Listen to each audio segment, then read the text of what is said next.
আসসালামু আলাইকুম সম্মানিত ভিউয়ার্স। মাহে রমাদান সংযমের মাস, আত্মশুদ্ধির মাস এবং ত্যাগের মাস। আমরা রমজান মাসের কিছুদিন আগে জাতীয় সংসদ নির্বাচন হয়েছে।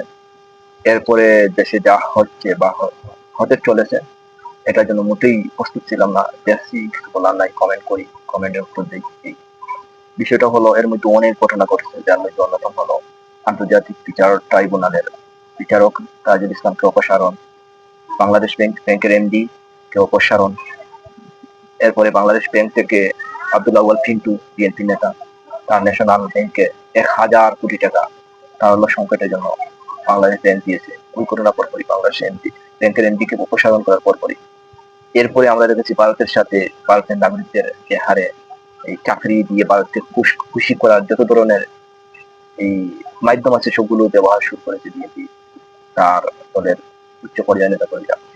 এটা খুবই আতঙ্কের বিষয়।